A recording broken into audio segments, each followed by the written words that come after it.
తెలంగాణ రాష్ట్రంలో మరి కొద్ది రోజుల్లో జేఎల్డిఎల్ నోటిఫికేషన్ రాబోతుంది. అలాగే సంవత్సరానికి 2 సార్లు యూజీసీ నెట్, ఒకసారి టీజీ సెట్ కూడా నిర్వహించడం జరుగుతుంది. ఆ సిలబస్లో భాగంగా ఈరోజు మనం తెలుగు సాహిత్యం యుగ విభజనకు సంబంధించిన పూర్తి విషయాలను ఈ క్లాసులో తెలుసుకుందాం. ఎవరైతే మొదటిసారిగా నా వీడియోని చూస్తున్నారో వారు ఖచ్చితంగా మన ఛానల్ని సబ్స్క్రైబ్ చేసుకోండి. అలాగే ఈ వీడియోకి ఒక లైక్ చేయండి. తెలుగు సాహిత్యాన్ని అర్థం చేసుకోవాలంటే ఆ సాహిత్యాన్ని కొన్ని యుగాలుగా, కొన్ని భాగాలుగా విభజించుకోవాల్సిన అవసరం ఉంది. అసలు యుగం అంటే ఏమిటి? యుగం అంటే ఏమిటి అంటే కొన్ని విశిష్టమైన లక్షణాలు, కొన్ని సమాన ధర్మాలు గల కాల పరిమితిని మనము యుగంగా పేర్కొంటాం. సాహిత్యపరంగా కొన్ని విశిష్టమైన లక్షణాలు, తర్వాత కొన్ని సమాన ధర్మాలు కలిగి ఉన్న కాల పరిమితిని మనము యుగంగా పేర్కొంటాం. అలాగే యుగకర్త, ప్రతి యుగానికి ఒక యుగకర్త ఉంటాడు. యుగకర్త అంటే ఎవరు అంటే తన రచనల ద్వారా వర్తమాన కాలానికే కాకుండా భవిష్యత్తు కాలానికి కూడా ఉత్తేజాన్ని అందిస్తాడో అతడు యుగకర్త. ఉదాహరణకు నన్నయ్య కానీ, తిక్కన కానీ, ఎర్రన కానీ, ఒకనా శ్రీనాథుడు కానీ ఇలాంటి కవులను మనము యుగకర్తలుగా పేర్కొంటాం. ఈ యుగకర్తను అనుసరించే తర్వాత కవులు కూడా ఈ యుగకర్తనే అనుసరిస్తారు, అనుకరిస్తారు. అయితే తెలుగు సాహిత్యాన్ని అర్థం చేసుకోవడానికి చాలా మంది కవులు తెలుగు సాహిత్యాన్ని కొన్ని యుగాలుగా విభజించారు. ఆ యుగ విభజన గురించి ఇప్పుడు చూద్దాం. మొదటగా గురజాడ శ్రీరామమూర్తి. గురజాడ శ్రీరామమూర్తి గారు కవి జీవితములు అనే గ్రంథాన్ని రాశారు. కవి జీవితములు అనే గ్రంథాన్ని రాశారు. ఈ గ్రంథంలో మొట్టమొదటిసారిగా కవుల యొక్క జీవిత చరిత్ర, వారి కాలం, వారి ప్రాంతం నిర్ణయించబడ్డాయి. ఓకేనా? మొట్టమొదటిసారిగా కవుల యొక్క జీవిత చరిత్ర, వారి కాలం, వారి ప్రాంతాన్ని నిర్ణయించిన గ్రంథం ఏది అంటే కవి జీవితములు. ఈ కవి జీవితములు అనే గ్రంథాన్ని గురజాడ శ్రీరామమూర్తి గారు రాశారు. ఈ కవి జీవితంలో పుస్తకంలో తెలుగు సాహిత్యాన్ని మొత్తము 4 భాగాలుగా విభజించాడు గురజాడ శ్రీరామమూర్తి గారు. ఓకేనా? తెలుగు సాహిత్యంలోని కవులను మొత్తం 4 రకాలుగా విభజించాడు. ఒకటేమో భారత కవులు, తర్వాత రెండవదేమో రామాయణ కవులు, మూడవది ప్రబంధ కవులు, తర్వాత 4 గేయ కవులు. ఓకేనా? తెలుగు సాహిత్యంలో ఉండే కవులను మొత్తం 4 రకాలుగా విభజించాడు. భారత కవులు, రామాయణ కవులు, ప్రబంధ కవులు, గేయ కవులు. అలాగే తర్వాత వంగూరి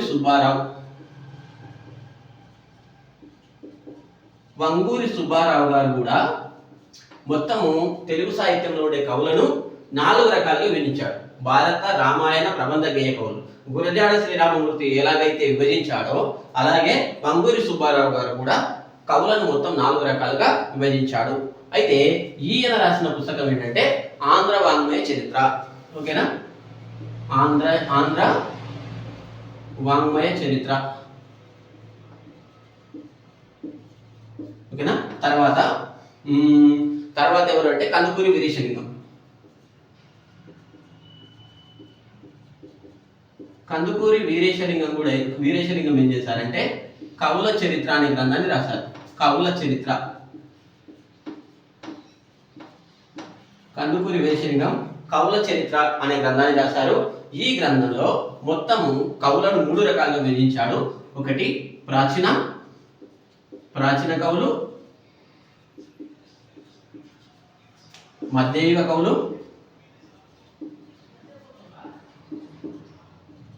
తర్వాత ఆధునిక కవులు. కందుకూరి వీరేశలింగం కవుల చరిత్ర అనే గ్రంథాన్ని రాశాడు. ఆ గ్రంథంలో తెలుగు సాహిత్యంలోని కవులను 3 రకాలుగా విభజించాడు. ప్రాచీన కవులు, మధ్యయుగ కవులు, ఆధునిక కవులు. ఓకేనా? ఆధునిక కవులు. ఆ తర్వాత కేవి నారాయణరావు గారు. కేవి నారాయణరావు గారు ఏ గ్రంథాన్ని రాశారంటే ఆంధ్ర వాంగ్మయ చరిత్ర సంగ్రహము. ఆంధ్ర వాంగ్మయ చరిత్ర సంగ్రహము. ఆంధ్ర వాంగ్మయ చరిత్ర సంగ్రహం అనే గ్రంథం రాశాడు. ఈయన కవిత్వ పరంగా యుగ విభజన చేశాడు. ఓకేనా? కవిత్వ పరంగా యుగ విభజన చేశాడు. ఈయన మొత్తం తెలుగు సాహిత్యాన్ని 5 యుగాలుగా విభజించాడు. ఒకటేమో ప్రాచీన కవిత్వం,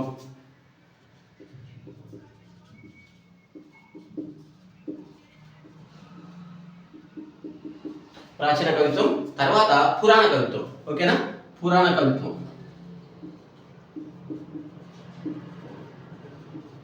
తర్వాత కావ్య ప్రబంధ కవిత్వం.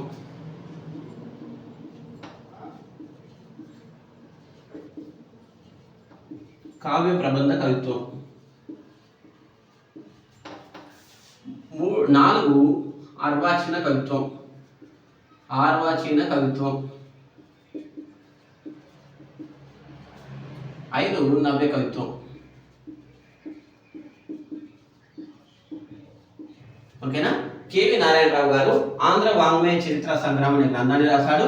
ఈ గ్రంథంలో తెలుగు సాహిత్యాన్ని మొత్తము 5 రకాలుగా విభజన చేశాడు. ప్రాచీన కవిత్వం, పురాణ కవిత్వం, కావ్య ప్రబంధ కవిత్వం, అర్వాచీన కవిత్వం, నవ్య కవిత్వం. తర్వాత ఆరుద్ర. ఆరుద్ర సమగ్రాంధ్ర సాహిత్యం అనే గ్రంథాన్ని రాశాడు. ఇది మొత్తము 13 సంపుటాలుగా ఉంటుంది. సమగ్రాంధ్ర సాహిత్యం. ఆరుద్ర సమగ్రాంధ్ర సాహిత్యం అనే గ్రంథాన్ని రాశాడు. ఇది మొత్తము 13 సంపుటాలు. ఇతడు కవులను పోషించిన రాజులు, రాజవంశాలు, జమీందారుల ఆధారంగా తెలుగు సాహిత్యాన్ని మొత్తము 11 యుగాలుగా విభజించాడు. ఆరుద్ర సమగ్రాంధ్ర సాహిత్యం అనే గ్రంథాన్ని రాశాడు. ఇది మొత్తం 13 సంపుటాలు కలిగిన గ్రంథం. ఓకేనా. ఇందులో కవులను పోషించిన రాజులు, రాజవంశాలు, జమీందారుల ఆధారంగా యుగ విభజన చేశాడు. మొత్తం 11 రకాలుగా యుగ విభజన చేశాడు. తర్వాత 6వది పింగళి లక్ష్మీకాంతం.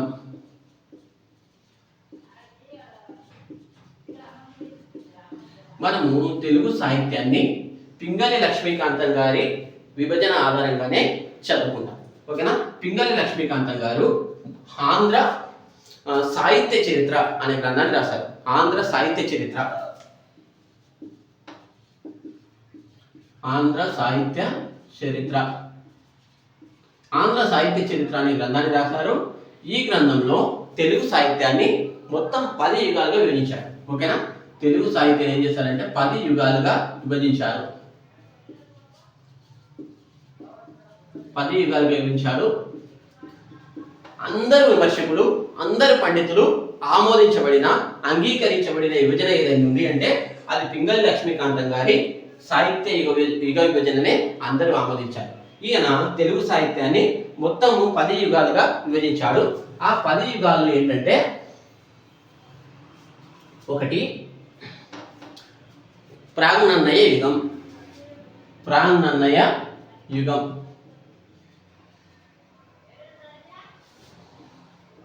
ప్రాంగణన్నయ యుగం. ఇది ఎప్పుడంటే క్రీస్తు పూర్వం 200 నుండి క్రీస్తు శకం 1000 వరకు ఉంటుంది. ఓకేనా. క్రీస్తు పూర్వం 200 సంవత్సరాల నుంచి క్రీస్తు శకం 1000 వరకు ఉంటుంది. ఆ తర్వాత 2వది నన్నయ యుగం. నన్నయ యుగం. నన్నయ యుగం 1000 నుంచి 1100. 1000 నుంచి 1100. ఆ తర్వాత శివకవి యుగం. 3వది శివకవి యుగం. ఈ శివకవి యుగం మొత్తము 12వ శతాబ్దం మొత్తము ఈ శివకవి యుగం ఉంటుంది. 12వ శతాబ్దం. తర్వాత 4వది తిక్కన యుగం. తిక్కన యుగం 13వ శతాబ్దం. తిక్కన యుగం 13వ శతాబ్దం. తిక్కన తర్వాత వచ్చిన కవి ఎవరు అంటే ఎర్రన. ఎర్రన యుగం 1300 నుంచి 1350 వరకు. మొత్తము తక్కువగా, అంటే యుగ విభజనలో తక్కువగా కాలపరిమితి ఉన్నది యుగం ఏంటంటే అది ఎర్రన యుగం. 1300 నుంచి 1350 వరకు. ఆ తర్వాత శ్రీనాథ యుగం. 6వది శ్రీనాథ యుగం. శ్రీనాథ యుగం 1350 నుంచి 1500 వరకు. ఓకేనా. 1350 నుంచి 1500 వరకు. ఆ తర్వాత 7వది ప్రబంధ యుగం. ఈ ప్రబంధ యుగాన్నే కృష్ణదేవరాయ యుగం అని కూడా అంటారు. ప్రబంధ యుగం 1500 నుండి 1600 వరకు. ఓకేనా? ప్రబంధ యుగం 1500 నుంచి 1600 వరకు కొనసాగింది. ఆ తర్వాత 8వది దక్షిణాంధ్ర యుగం. దక్షిణాంధ్ర యుగం. ఈ దక్షిణాంధ్ర యుగం 1600 నుండి 1775. 1600 నుంచి 1775 వరకు. ఆ తర్వాత 9వది క్షీణయుగం. క్షీణయుగం ఎప్పటి నుంచి? 1775 నుంచి 1875 వరకు.